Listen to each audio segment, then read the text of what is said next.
What's up, Mavletic lovers and listeners, and welcome back to another episode of Maverick Postgame. We hope some of you got to see some of our athletics this past week. If not, don't worry, because today we got another full show for you today as baseball falls in a devastating loss against CSU Pueblo. And softball's victory puts them tied for first in the RMAC. Plus, men's lacrosse dominate in the second half to gain their win. And women's lacrosse takes the lead in the fourth quarter to achieve their triumph. All of that and so much more as we move ahead into this recap-packed episode of Maverick Postgame. So with that being said, I'm your host, Grace Metcalf. And I'm Isaac Klein. Let's dive into all the game-breaking stats, off-the-wall wins, heartbreaking losses, and in-depth analysis of our CMU athletics. Roll it!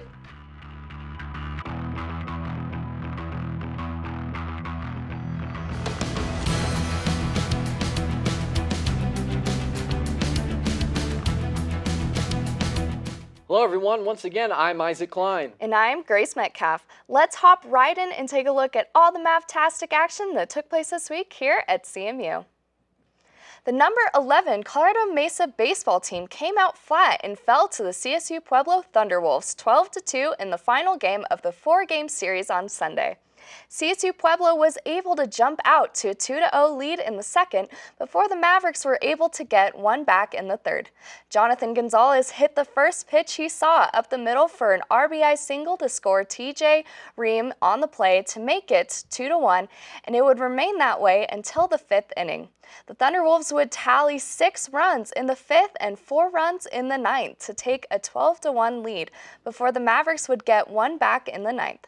Paul Schoenfeld would hit a pinch hit double down the right field line that brought around Caleb Thomason to score.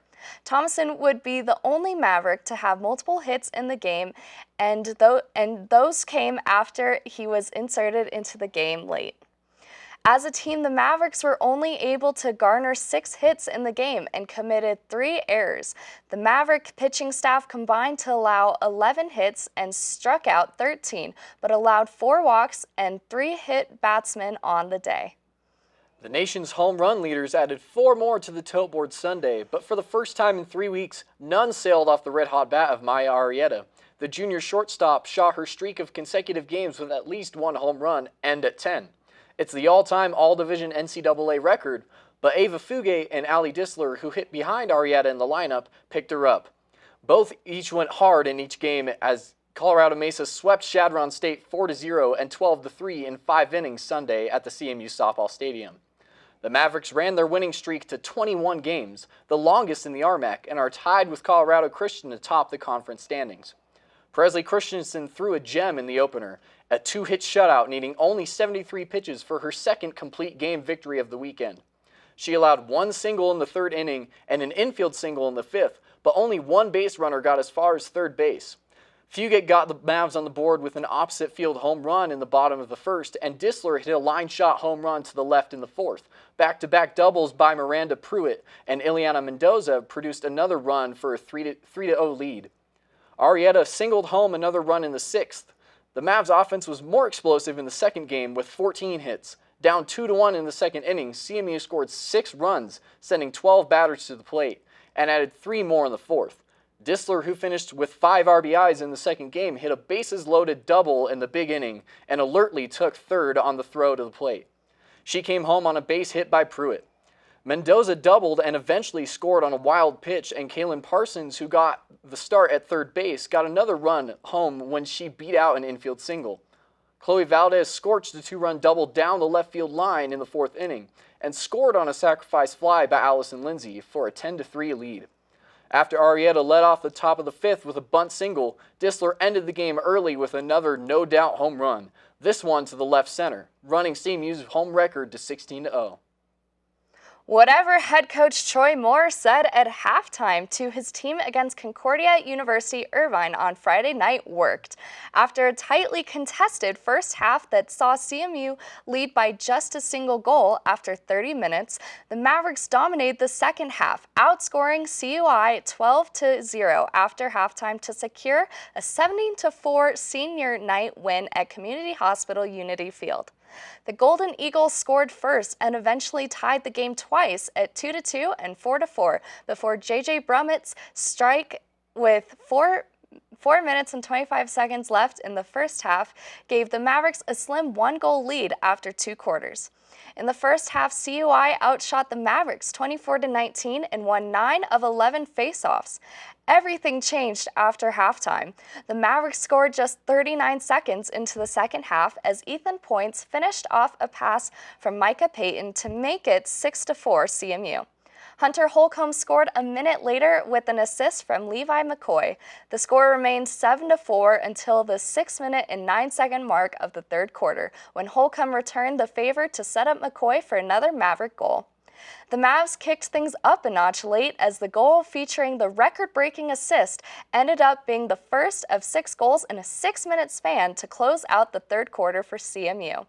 The Mavericks won the second half face-off battle, corralling 8 of 14 in the second half and outshot the visitors 23-15 after halftime.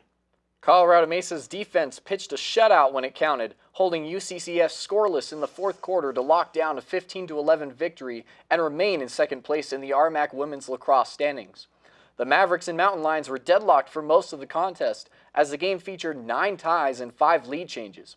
The two teams were even at the end of each of the first 3 quarters, with the opening periods ending 5-5, 8-8, and 11-11, before CMU won on a 4-0 run in the fourth quarter to end the game. Colorado Mesa outshot UCCS 28-23 and crucially scored a 19-11 advantage in draw controls, with Emmy Rosowski snaring 12 of them on her own. Shannon Murphy made 5 saves and goal for the Mavericks, while Kelsey Viger had 2 caused turnovers to pull into a tie with CMU alum Olivia Hayden for the program's most all-time record with 130 caused career turnovers. The Colorado Mesa University track and field teams racked up 19 event wins and 7 new facility records while breaking 5 school records in an impressive set of performances on Sunday at the Maverick Invite and Multi, the first of 3 meets the Mavericks will host this month at the CMU Track and Field Complex. Justin Blanton, Kelsey Montague, Christina Palmer, and Augustine Hancock all had double record-setting performances as they broke both the facility and school records in their respective victories. Meanwhile, Justin Thompson also added a school record performance in the men's long jump, while Gabby Horton, Josie Coffey, and Kaya Graves all added facility record performances as the Mavericks also set a dozen new or improved NCAA Division II championship provisional qualifying marks in the meet. The Colorado Mesa University women's tennis team continued their domination of CSU Pueblo, defeating the Thunderwolves for the 41st straight time in a streak that goes back 18 years to 2006. By a 7-0 margin on Saturday morning, the Mavericks, who have now defeated the Thunderwolves 50 total times, snapped their 4-match slide with a road win and improved to a 10-13, while the Thunderwolves slipped to a 0-10. All 6 Mavericks in action went 2-0 as the Mavs swept the 3 doubles matches before winning all 6 single affairs in straight sets, none of which were closer than 6-4. CMU surrendered just 23 total games in the 12 single sets, an average of less than 2. The Colorado Mesa men's golf team improved its team score by 17 strokes, but only improved their leaderboard standing by 1 place in the second and final round of the Hot Dirt Desert Shootout at the golf club at Estrella. The Mavericks shot 6 over par, 294 as a team, and finished in 13th place in the 19-team tournament with a 2-round score of 29 over 605. They finished 1 stroke behind Hawaii Pacific in 12th place and 1 stroke ahead of Northwest Nazarene in 14th place. Now that we have recapped some of the games, it's time to announce our Maverick of the Week. Our Maverick of the Week goes to Dawson Hyde. Dawson secured a likely repeat NCAA Division II championship appearance with a decathlon win. He won the decathlon with a high-ranking NCAA championship provisional performance of 7,125 points, currently 4th highest in Division II this season. Congratulations, Dawson, for your outstanding performance. You are Maverick of the Week. And we are now at the end of our show, and it is time for closing statements. My closing thought is on the women's tennis team.